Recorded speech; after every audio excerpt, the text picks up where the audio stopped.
Então, 1 Coríntios capítulo 15, verso 12, em diante. Ora, se está sendo pregado que Cristo ressuscitou dentre os mortos, como alguns de vocês estão dizendo que não existe ressurreição dos mortos? Se não há ressurreição dos mortos, nem Cristo ressuscitou. E se Cristo não ressuscitou, é inútil a nossa pregação, como também é inútil a fé que vocês têm. Mais que isso, seremos considerados falsas testemunhas de Deus, pois contra ele testemunhamos que ressuscitou a Cristo dentre os mortos. Mas se de fato os mortos não ressuscitam, ele também não ressuscitou a Cristo.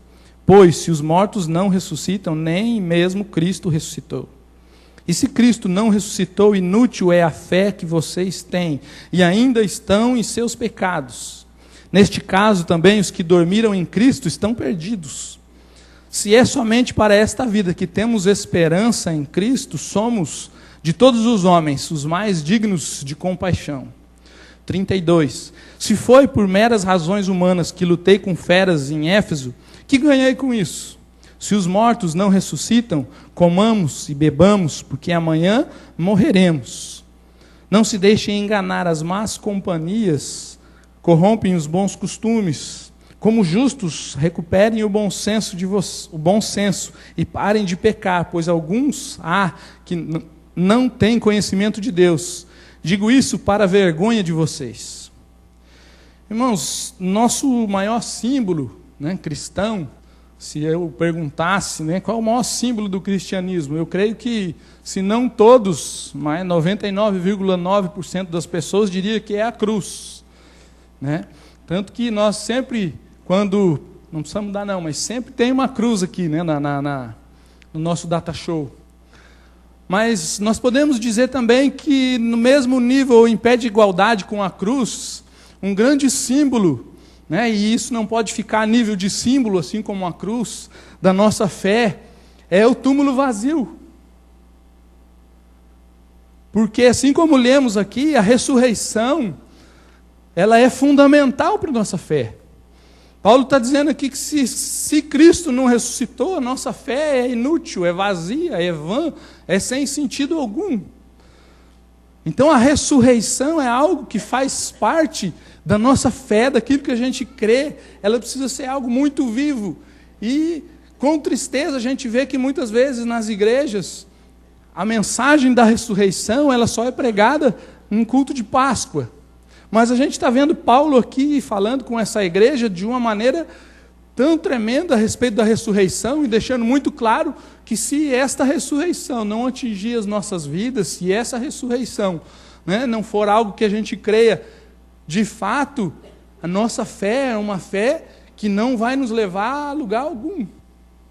Mas muitas vezes a gente, e você pode estar pensando, não pastor, mas eu creio na ressurreição, isso aí é algo do cristianismo, é algo do nossa, está lá na nossa doutrina, nós cremos na ressurreição de Cristo, cremos na ressurreição dos santos e dos condenados também, mas cremos na ressurreição. Mas irmãos, existe uma diferença muito grande entre o crer, que é aquela fé que Tiago vai chamar de fé morta, que é uma crença que não transforma a sua forma de viver. E o crer, que Tiago vai dizer, que então estas obras mostram que de fato ele crê. Porque muitas vezes a gente afirma que crê na ressurreição, mas vivemos da mesma forma como Paulo aqui no texto está dizendo, que vivem aqueles que não creem. Como vivem esses que não creem? A esperança destes que não creem, pelo menos no seu intelecto, é de que a esperança deles é somente para essa vida. Eles esperam em quem? Em Cristo. Isso que é o mais interessante. Você reparou no texto que Paulo diz isso? Verso 19. Se é somente para esta vida que temos esperança em quem? Em Cristo. Somos de todos os homens os mais dignos de compaixão.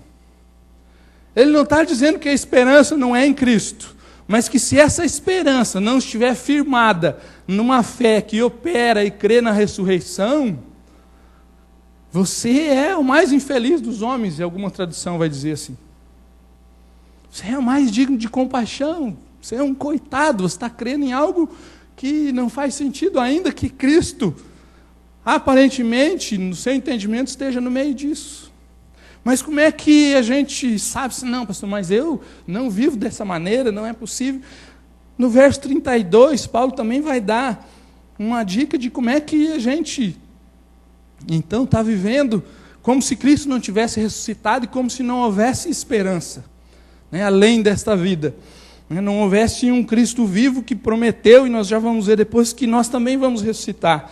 Ele vai dizer no verso 32 que se foi por meras razões humanas que ele lutou com feras em Éfeso, que ganhei com isso? Se os mortos não ressuscitam, comamos e bebamos, porque amanhã morreremos. Irmãos, que tristeza ver que a igreja do Senhor tem vivido exatamente da forma como Paulo está dizendo que vivem aqueles que não creem, que não desfrutaram do poder da ressurreição de Cristo. Porque vivem com a esperança basicamente nas coisas desse mundo, esperam de Cristo as coisas para esse mundo, têm esperança na prosperidade, na cura, né? na ascendência social, seja lá o que for, têm várias esperanças e levam tudo diante de Deus, em nome de Jesus, mas esperam somente para essa vida e planejam tudo, né? E vivem e comem e acumulam e fazem tudo como se isso fosse tudo que você pudesse ter, e como se isso fosse o máximo que você pudesse ter de prazer e desfrute da obra de Cristo na sua vida. Não consegue vislumbrar além dessa vida. Não consegue viver algo que seja maior do que esta vida. E a gente vai ver que justamente isso é a forma, ou esta é a forma que caminha a nossa sociedade. A nossa sociedade, a chamada sociedade pós-moderna, vive justamente com estes mesmos princípios. Que princípios? O princípio do relativismo. Não existe verdade absoluta. A verdade é particular. Então essa ressurreição, ainda que você com a sua mente diga que creia, mas a sua vida não comprova esta fé, você está dizendo que isso não é algo tão absoluto assim. Que essa sua fé não é uma fé verdadeira. A sociedade pós-moderna é uma sociedade que busca o prazer instantâneo e imediato, chamado hedonismo. Prazer instantâneo e imediato, aquilo que você desfruta agora. E como a gente vê com tristeza que o que a igreja busca com maior afinco no seu coração é justamente os prazeres imediatos. Os prazeres da carne, os prazeres, né, do sexo, os prazeres da comida, os prazeres da riqueza, os prazeres dos deleites do nosso corpo. E a igreja corre e se esforça para isso. Assim que a sociedade vive. Outra característica dessa sociedade que a igreja vai caminhando junto com ela, como se não houvesse a ressurreição e como se Cristo não tivesse ressuscitado, é uma sociedade que tem um desejo tão grande por consumir. O consumo. O consumo é a grande característica dessa sociedade. A gente consome com uma ferocidade que não tem tamanho. E a gente vai consumindo roupa, sapato, celular, serviços e coisas, e a gente está com o celular novo, daqui a pouco vê o celular do outro, puxa, mas é novo, já é mais novo que o meu, ele é mais legal do que o meu, e já começa a dar, e você quer aquilo, mesmo que você não use, mas você quer ter. E a gente quer sempre roupas novas, a gente quer mais coisas novas, e a gente consome, e quando nos damos conta, não sabemos nem por que consumimos. Mas consumimos. E quando a gente não pode ter, a gente não pode comprar, nosso coração sente um vazio, como se aquilo fosse algo que fosse me trazer uma felicidade, uma paz. E aí quando eu não posso, quando aquilo não pode ser meu, o que acontece com o meu coração? Mas aí quando eu posso e eu tenho, esse prazer, ele vem, mas ele é imediato e instantâneo e passageiro. Que aí passa, e daqui a pouco você quer outro. Você quer mais, você quer algo diferente.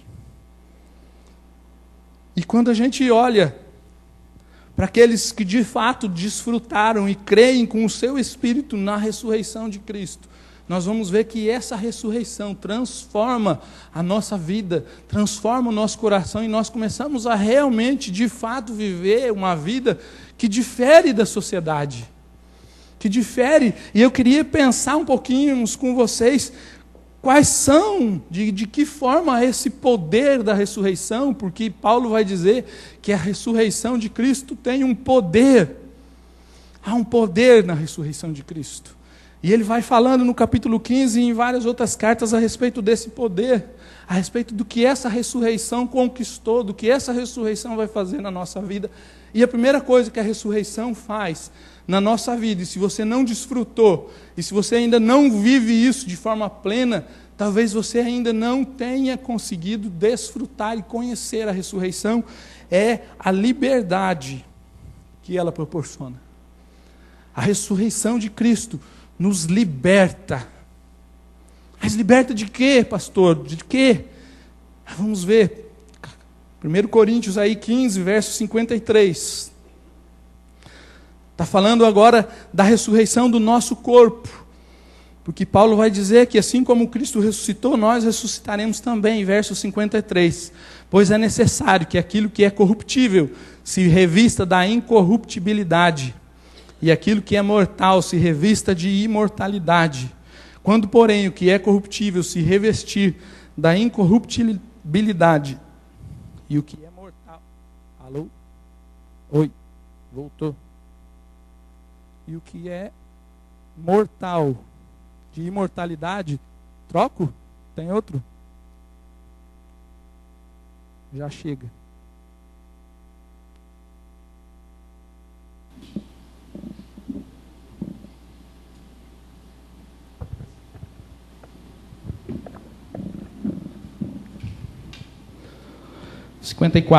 Quando, porém, o que é corruptível se revestir de incorruptibilidade, e o que é mortal de imortalidade, então se cumprirá a palavra que está escrita: a morte foi destruída pela vitória.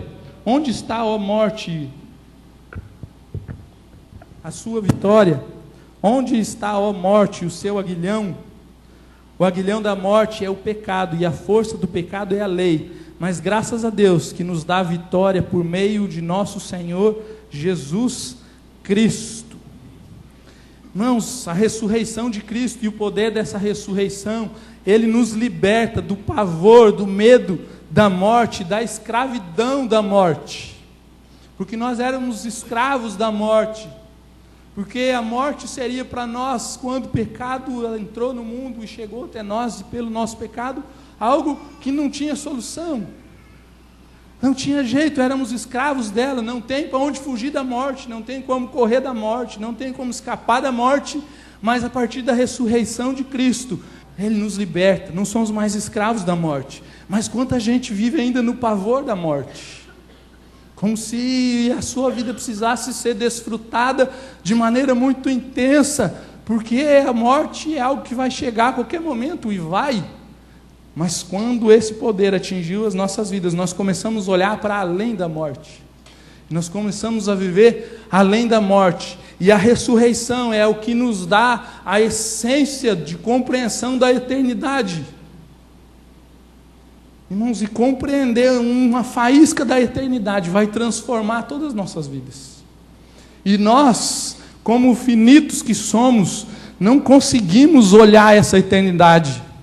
E muitas vezes, assim como já disse, e o texto que diz, nós trocamos a eternidade por coisas tão passageiras e tão breves e tão pequenas, porque não conseguimos enxergar a eternidade, não conseguimos compreender a eternidade, e aí a gente vai trocando isso por coisas que estão ao nosso redor. E quando perdemos algo que está ao nosso redor, o desespero muitas vezes toma conta de nós.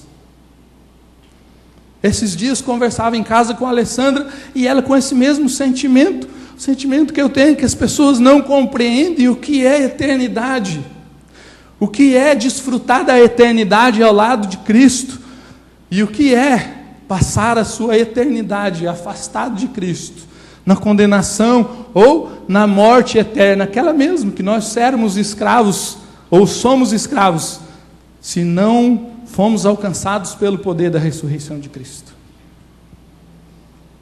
Mas a ressurreição de Cristo também nos liberta de um cativeiro chamado pecado. A palavra diz que esse corpo vai se revestir, de incorruptibilidade, que o que é mortal vai se revestir de imortalidade. Então a morte não vai haver mais, não vai dominar mais as nossas vidas. A morte e a força da morte é o pecado. E a força do pecado, a lei, mas através da vitória que veio por meio de Cristo, nós somos livres do pecado. Mas, irmãos, eu queria entender como alguém que é livre do pecado, como alguém que se diz livre do pecado, que desfruta e crê na ressurreição de Cristo, que desfruta e crê na ressurreição do seu próprio corpo, que Cristo vai nos ressuscitar e vai nos levar com Ele, pode continuar vivendo uma vida escravo do pecado. Escravo do pecado. E aí eu não estou falando, irmãos, de que aquele que está em Cristo não peca mais. Mas o pecado não faz mais parte do seu hábito de vida. O pecado agora te ofende, você não é mais escravo dele. Mas tem gente que é escravo do pecado e vive nas mesmas quedas e nos mesmos pecados e nas suas mesmas mazelas o tempo todo. Mas diz que crê na ressurreição e foi alcançado por ela, mas continua escravo do pecado. Na minha Bíblia não cabe isso. Porque a palavra diz que quando compreendemos esse poder de Cristo, nós somos livres desse pecado, somos declarados justos. Romanos capítulo 4, 23, 25. Está lá. Está dando para ler? Então tá bom. Romanos 4, 23. As palavras lhe foi creditado, não foram escritas apenas para ele, mas também para nós, a quem Deus creditará justiça, a nós que cremos naquele que ressuscitou dos mortos a Jesus, nosso Senhor. Ele foi entregue à morte por nossos pecados e ressuscitado para nossa justificação. Sem a ressurreição de Cristo não haveria justificação de pecados.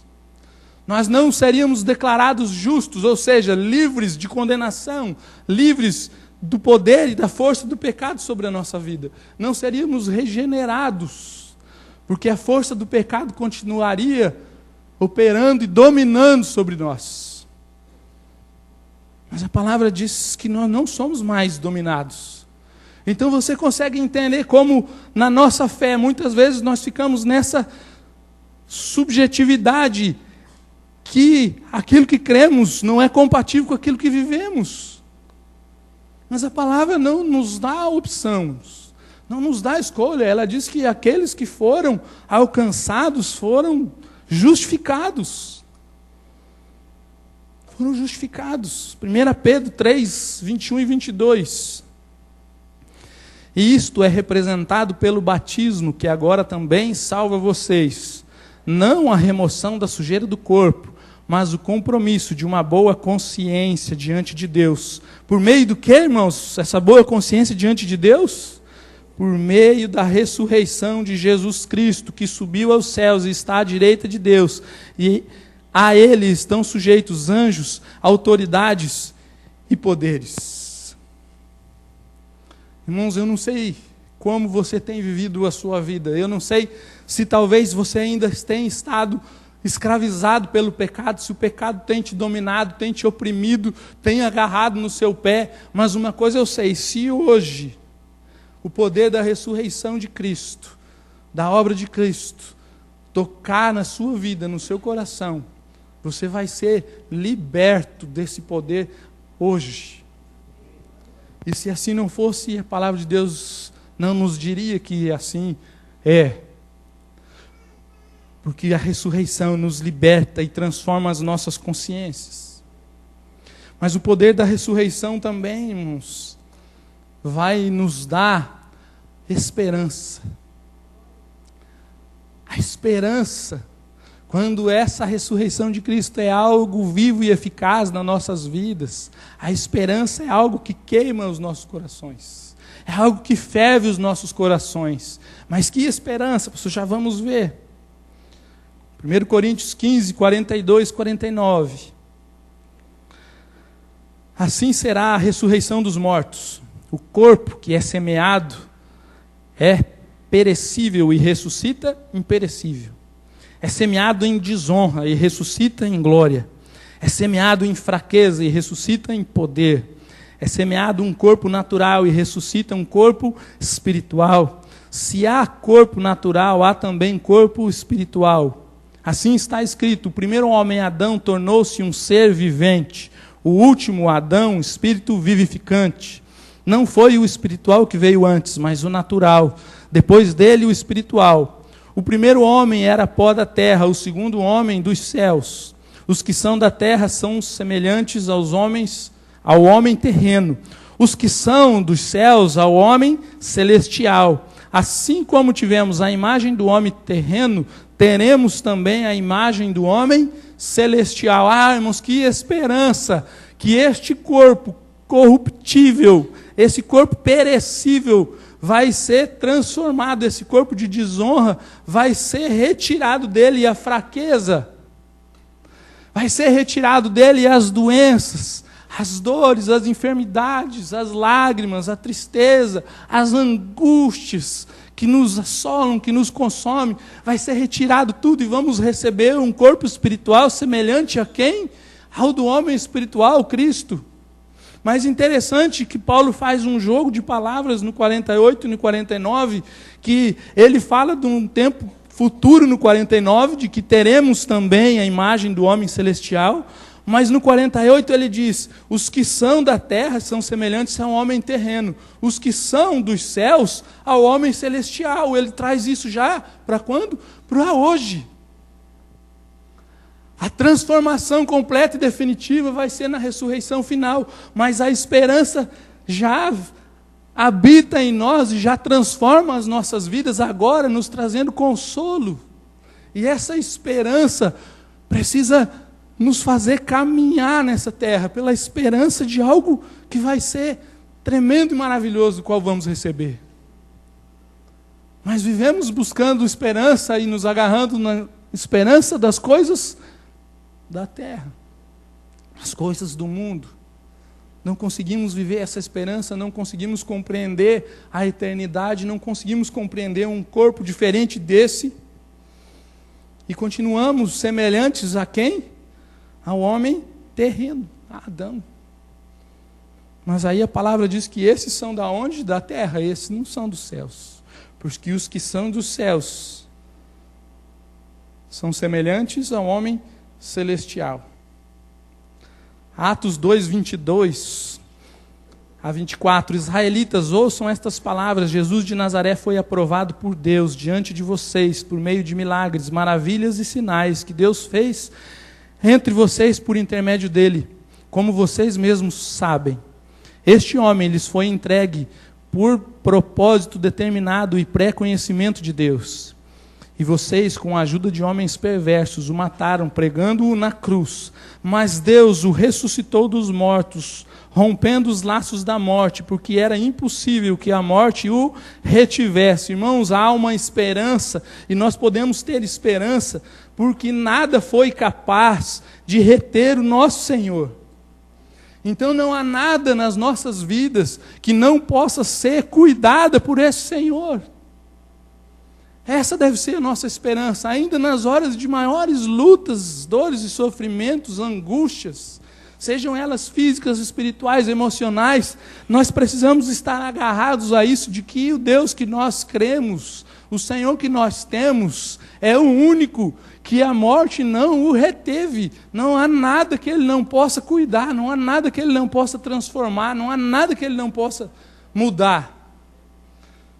Por isso eu digo que um grande símbolo das nossas vidas é o sepulcro vazio. E quando eu achei essa foto, já há alguns anos na internet, essa foto mexeu com o meu coração, porque não há nenhum outro sepulcro, de nenhum outro Deus proclamado pelos homens como Deus, que o seu sepulcro está vazio. O único sepulcro vazio é o do nosso Senhor Jesus Cristo. E daqueles que Ele mesmo ressuscitou. Porque todos os demais podem até proclamar curas, podem até fazer obras, mas o único que venceu a morte foi o nosso Senhor Jesus Cristo. E essa esperança precisa ser vivida na nossa vida. Essa esperança precisa ser algo que brota no nosso coração e que nos dá alegria, motivação de viver e de desejar ardentemente estar com Ele e transmitir. 1 Pedro capítulo 1, 3-5. Bendito seja o Deus e Pai do nosso Senhor Jesus Cristo, conforme a sua grande misericórdia. Ele nos regenerou para uma esperança viva, por meio de que, irmãos? Da ressurreição de Jesus Cristo dentre os mortos. A esperança vem da onde, irmãos? Da ressurreição de Jesus Cristo dentre os mortos, para uma herança que jamais poderá perecer, macular-se ou perder o seu valor.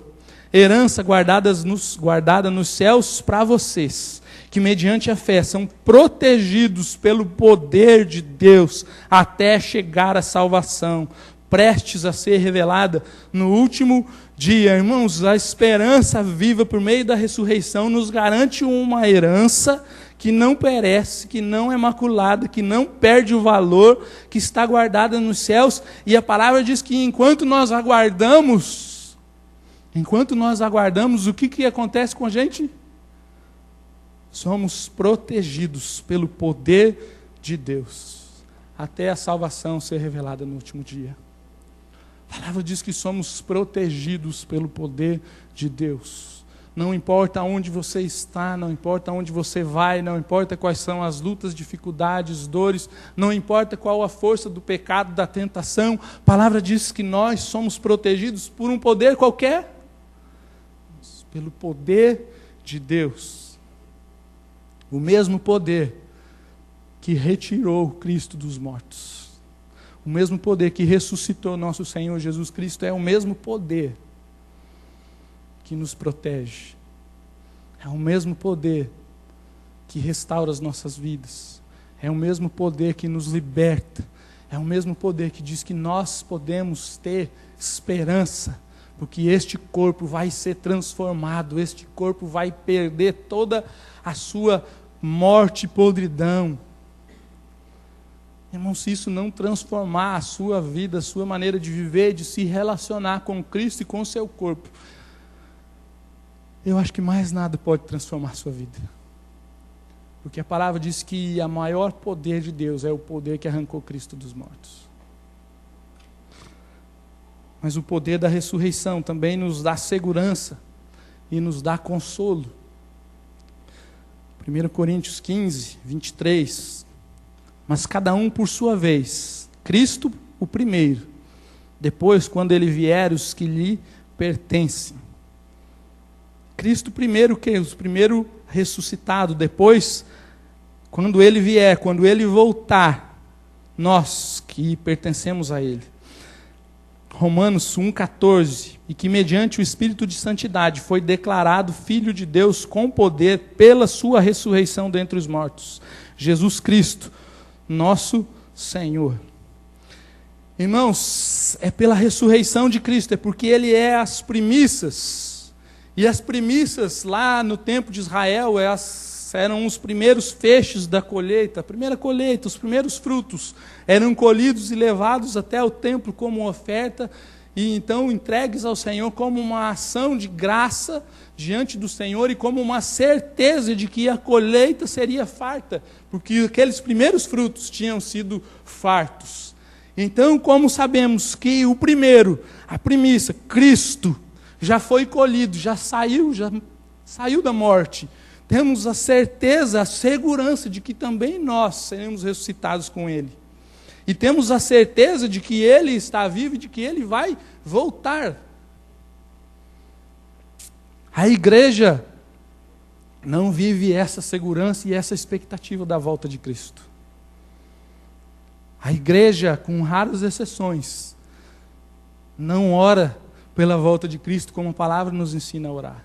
Você ora pela volta de Jesus? A palavra de Cristo nos diz que nós devemos ansiar, desejar a volta de Cristo. Como hoje de manhã na IBD eu disse, a única ansiedade que nós podemos ter, e que não é pecado algum, é a ansiedade pela volta do Senhor Jesus. E se de fato nós cremos e entendemos e desfrutamos desse Cristo vivo, o sentimento de volta, o desejo de estar com Ele, precisa trazer ao nosso coração algo que não cabe dentro de nós, que nós vamos orar, e eu creio que talvez esse seja o maior desejo dos nossos corações, é estar com Ele, porque Paulo diz isso. Paulo diz o que, irmãos? Para mim o morrer é lucro, porque desejo estar com o meu Senhor. Será que você poderia dizer hoje que o morrer é lucro? Eu preferia morrer e estar com o meu Senhor. Tamanha a convicção, a certeza desse Deus vivo que você se relaciona. Mas para você ter essa certeza, você precisa realmente ter um relacionamento que seja verdadeiro. Que não seja um relacionamento de rezas, um relacionamento de frases prontas, um relacionamento de rituais, mas um relacionamento verdadeiro, pessoal, que fala e ouve, que recebe, que obedece, que desfruta. E você só pode se relacionar com quem está vivo, não com quem está morto. E aí, se você tem um relacionamento com Jesus, vai ter algo mais precioso na sua vida do que isso? Não vai. Mas é interessante que o texto de Romanos vai nos dizer que o que nos dá a segurança de que Jesus é o Filho de Deus é a ressurreição dele.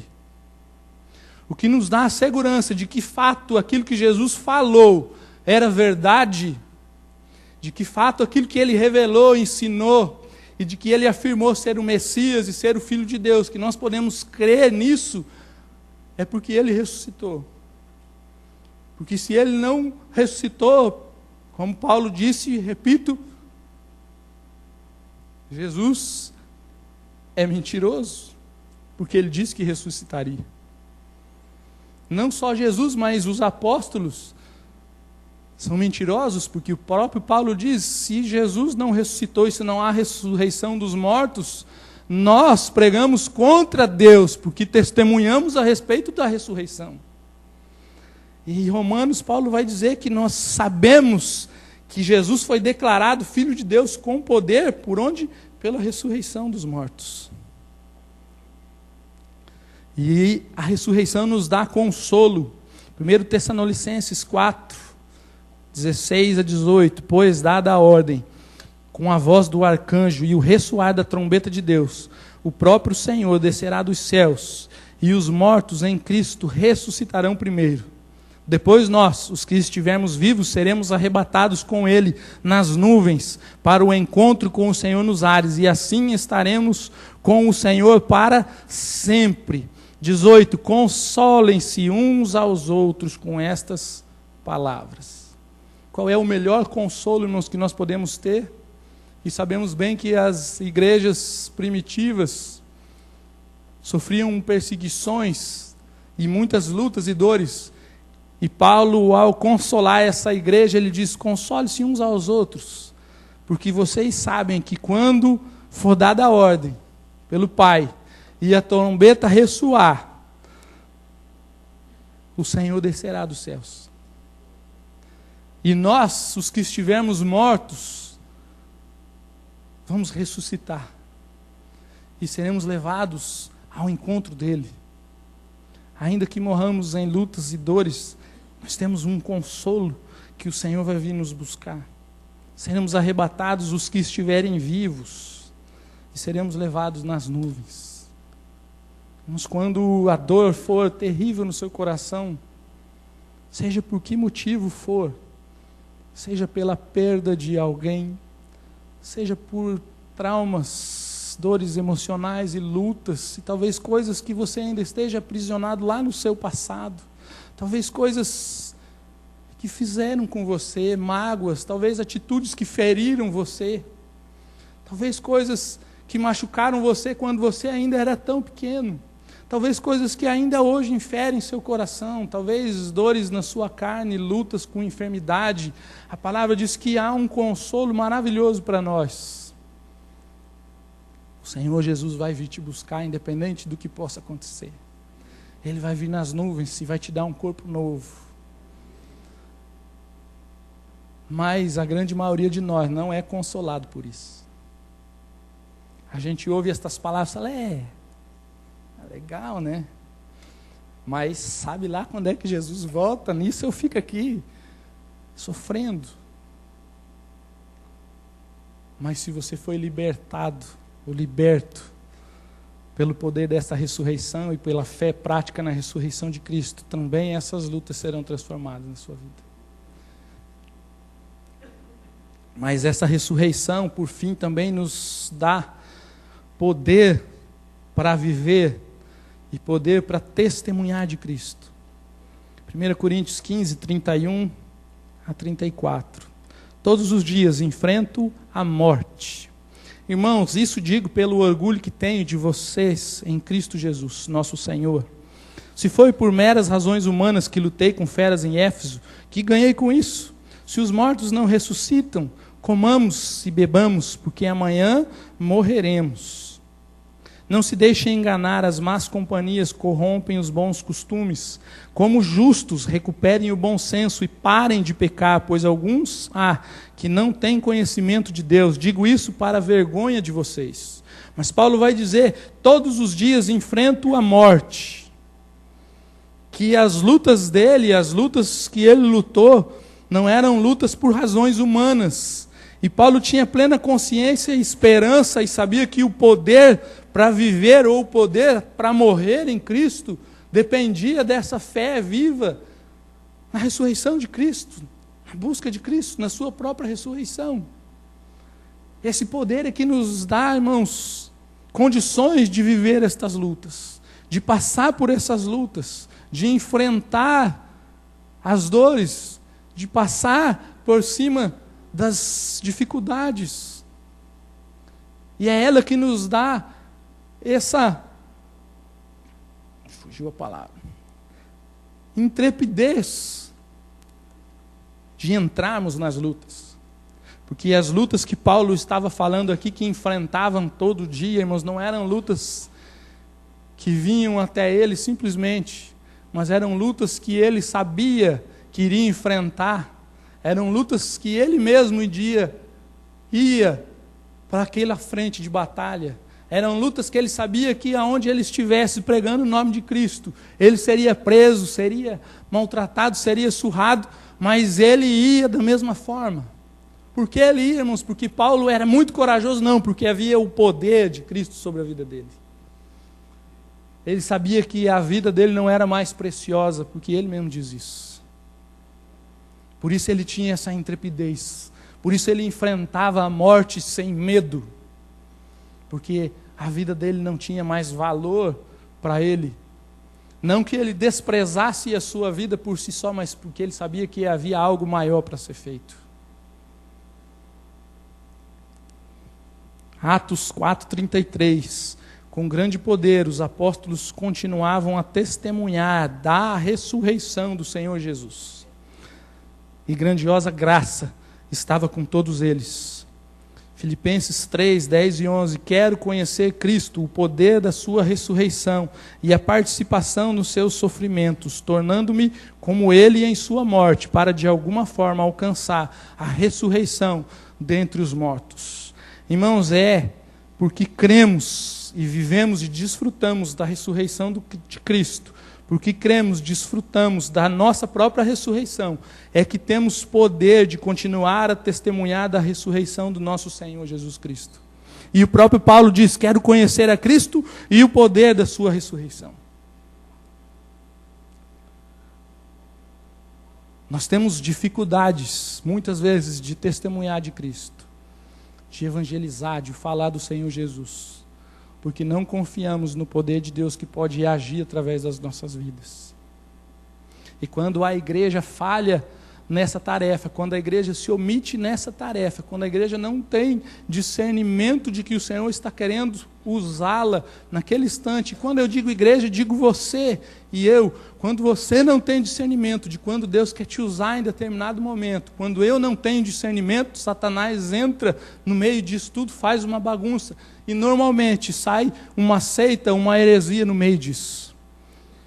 O islamismo surgiu quando Maomé, meditando nas montanhas, teve a visão de demônios, os quais ele chamou de anjos, e ele foi até um tio cristão e perguntou ao seu tio o que ele fizesse. O seu tio diz para ele então voltar e dar ouvidos àqueles demônios. Vá lá e ouça o que eles têm a dizer para vocês, para você. Dessa forma surgiu o islamismo. Porque um homem não entendeu que aquele era o tempo dele testemunhar a respeito de Cristo, que aquele era o momento dele ter discernimento pelo poder do Espírito Santo do Senhor, de orientar alguém, de falar a respeito do poder da ressurreição. E hoje a gente vê o poder do islamismo destruindo tantas vidas, porque alguém se omitiu. Quantas vidas tem já na sua mão? Quantas vidas já você é responsável por ter se omitido de transmitir esse poder do qual você diz que crê? Quantas vidas têm sido destruídas, esmagadas, pisoteadas por Satanás, porque você não buscou em Deus discernimento para trazer a revelação das coisas de Deus? Irmãos, é impossível que alguém possa testemunhar a ressurreição de um morto e não ter vontade de contar isso para todo mundo. Você já imaginou se aqui na igreja nós tivéssemos um morto, alguém morto, enterrado num caixão? Enterrado ainda não, né? Mas aqui, sendo velado num caixão, e de repente nós oramos e esse morto ressuscita. Será que no dia seguinte você ia contar isso para alguém? Será que ia? Mas engraçado, você diz que crê no Senhor Jesus, que Ele ressuscitou dos mortos e que o túmulo dele está vazio. Mas para quem você conta isso? Com quem você compartilha isso? Qual poder você desfruta disso?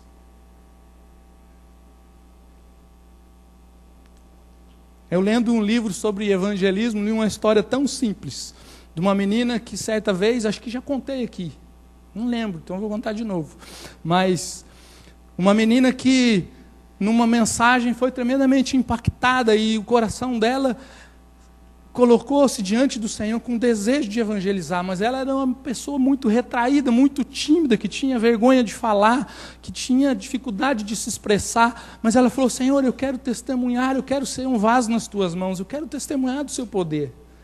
E ela então no dia seguinte entra no ônibus, e senta-se no ônibus e entra uma garota no ônibus, toda, aquelas barulhentas, falando alto, e esse ônibus aqui passa lá na faculdade tal, e todo mundo olha, ninguém sabe, e a menina assim passa. Tá, que legal, e não sei o quê. Puxa, menina, você estuda lá também? Ela, aham. Que joia, sabe, eu estou no primeiro ano. E falando, estou no primeiro ano, sou aluna de sociologia, sabe que eu tive que fazer um trabalho sobre religiões. Aham. E sobre os crentes, os evangélicos. Até fui em algumas igrejas. Fui em umas igrejas, não entendi nada. Uma coisa muito louca. O pastor fica falando mal de todo mundo. Falou mal do Abraão, dos filhos de Abraão. E falou mal, eu não consegui entender nada. Ela, aham. Deus vai me dizer que você é crente. Ela, aham. Mas você entende da Bíblia? Aham. Você pode me explicar e me ajudar no meu trabalho? Me levar na sua igreja para eu fazer o meu trabalho? Aham. Irmãos, e aquela menina foi alcançada para o Senhor Jesus por um aham. Porque ela foi à igreja, foi discipulada e conheceu o poder da ressurreição, que lhe abriram os olhos, e aí agora que o pastor falava começou a fazer sentido. Porque uma menina simplesmente colocou-se diante do Senhor e falou: Senhor, eu não sei como fazer. Eu não sei o que falar, eu tenho medo, meu corpo e a minha voz e o meu intelecto não são suficientes para falar do teu amor, da tua graça, mas eu só quero desfrutar disso. E ela só falou aham. E o Senhor deu uma vida para ela se alegrar diante do Senhor. Será que você não pode dizer aham? Será que o Senhor não pode usar a sua vida? Será que você realmente crê nesse poder que você diz que crê, mas que te limita e não faz nenhuma transformação na sua vida diária, onde as pessoas veem você todo dia e não percebem nada de diferente, onde ninguém quer saber o que você faz, por que você é diferente, porque talvez não haja nada de diferente, você e a sua religião é tão igual quanto a de todos os outros, porque a sua esperança também, como a de todas as outras, se limita a esse mundo. Eu quero encerrar, irmãos, eu até tinha alguns outros textos, mas eu acho que foi suficiente. Mas eu creio que, se o Espírito Santo tocou no seu coração nessa noite, essa noite é tempo de você ser liberto. Talvez você tenha vivido grande opressão, esteja vivendo grande opressão e esteja amarrado pelo pecado. E mesmo estando aqui, talvez há muitos anos, você continue amarrado, preso e não consegue se libertar. Talvez você olhe e ache, mas isso é mais forte que eu, não tem força em mim, e você não tem força em você. Mas o poder que retirou Cristo dos mortos, o mesmo poder que vai nos ressuscitar no último dia, esse sim tem poder de libertar você das amarras do pecado e da morte. Talvez você esteja sendo oprimido nas suas emoções, na sua mente, talvez no seu corpo, por dores e enfermidades, e hoje é tempo também de você ser livre disso, de você tomar posse dessa esperança, dessa segurança, dessa convicção de pertencer a esse Senhor que não pôde ser retido pela morte. E se você hoje se permitir orar ao Senhor e falar: Senhor, transforma a minha vida, eu tenho certeza que a sua vida vai ser transformada. E quem sabe hoje não é tempo de você clamar ao Senhor: Senhor, ainda que não haja nada em mim, e eu sei que não há nada em mim que possa fazer diferença na vida de qualquer outra pessoa, eu quero ser uma testemunha da tua ressurreição. Eu quero testemunhar desse túmulo vazio. Eu quero visualizar esse túmulo vazio. E eu quero ter um relacionamento verdadeiro com esse Cristo vivo. E eu quero ser uma testemunha viva disso. E a palavra diz que o Senhor vai te usar com poder. E o poder do Senhor não pode ser discernido por nós através da nossa realidade. Porque o poder do Senhor muitas vezes se manifesta como nessas simples histórias que nós falamos. Eu quero orar, mas eu gostaria que você também estivesse orando, que você estivesse se colocando diante do Senhor Jesus e pedindo que Ele fale contigo, porque ainda que nós tenhamos lido tantos textos e ainda há tantos outros, e se você, irmão, fizer uma pesquisa a respeito da ressurreição, você vai ver que ela está muito mais presente nas Escrituras do que você pensa. Se o Espírito Santo não te revelar essas verdades, e se o Espírito Santo não transformar você de dentro para fora, para você desfrutar isso, não vão ser as palavras, não vão ser as minhas orações, porque eu também sou tão fraco quanto você, também necessito tanto desse poder quanto você, mas eu desejo cada dia mais desfrutar desse poder, dessa ressurreição de Cristo.